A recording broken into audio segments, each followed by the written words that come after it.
Hello everybody! Today we're going to talk about different ways of saving water. And again, I will try my best to use comprehensible input. If it works, I will continue to make videos like this. Let me know in the comments if you think this is helpful. Let's begin! The first thing we need to understand is the phrase save water. When we say save water, we mean that we must limit the amount of water we use. Water is a precious resource and it can be difficult to get clean drinking water in some places around the world. In my country, we have plenty of water, so I don't really worry about this. However, this doesn't mean that we can waste it. It's true that most people don't realize how much water they waste every day. For example, when you brush your teeth, you should turn off the tap while you are brushing.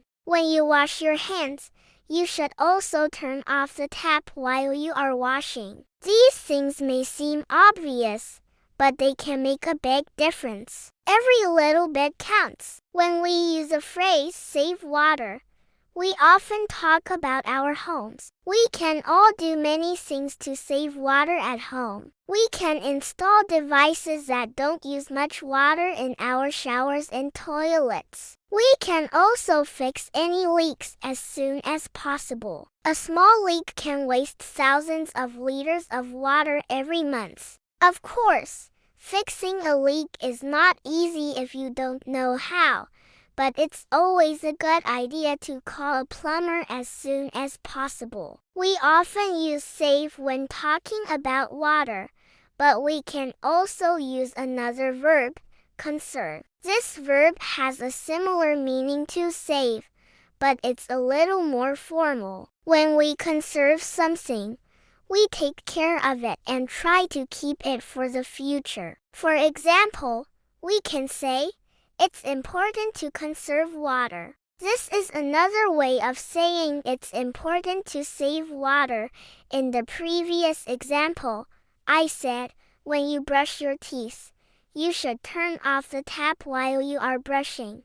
Now I'm going to show you another way to express the same idea. Instead of saying turn off the tap, we can say stop the flow. This expression is a little more advanced, but it's still quite easy to understand. Another thing we can do at home is install low-flow shower heads. A shower head is a thing at the top of your shower that sprays the water. There are two types of shower heads, low-flow shower heads and high-flow shower heads. As the name suggests, high-flow shower heads spray a lot of water and low-flow shower heads spray less water. Low-flow shower heads don't use much water and they help us save water. We can also install water-saving shower heads in our bathrooms. Now let's talk about agriculture and how we can save water there. Farming is a very important part of life in many countries. It's impossible to grow plants without water. Farmers need water for their crops,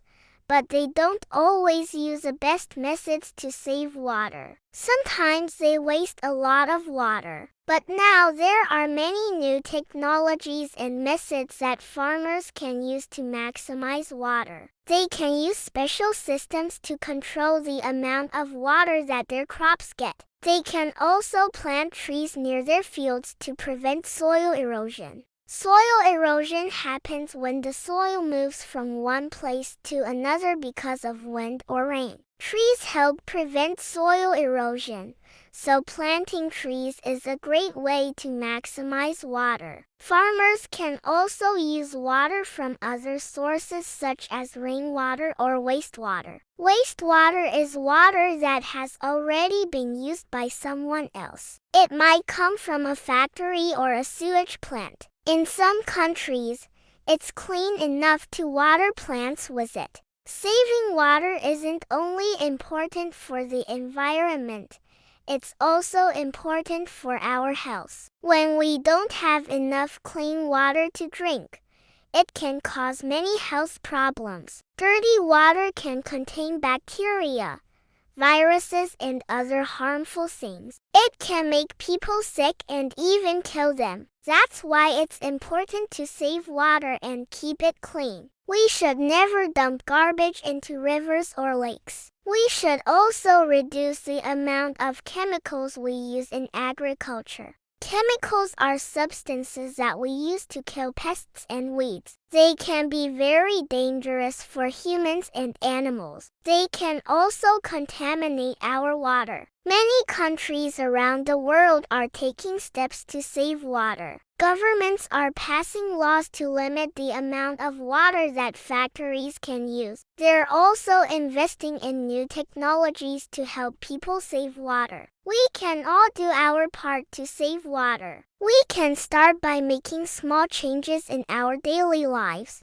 For example, we can take shorter showers, fix leaks, and use water-saving shower heads. We can also support organizations that are working to save water. You can also install a low-flow shower head to save water. The next thing we're going to talk about is water leakage. A leak is when water escapes from somewhere that it shouldn't. Leaks can happen anywhere, in our homes, in factories, in schools, everywhere. A small leak may not seem like a big deal, but it can waste a lot of water over time. That's why it's important to fix leaks as soon as possible. If you see a leak, call a plumber right away. The final thing we're going to talk about today is water distribution. Water distribution is the process of delivering water to people's homes and businesses. In many countries,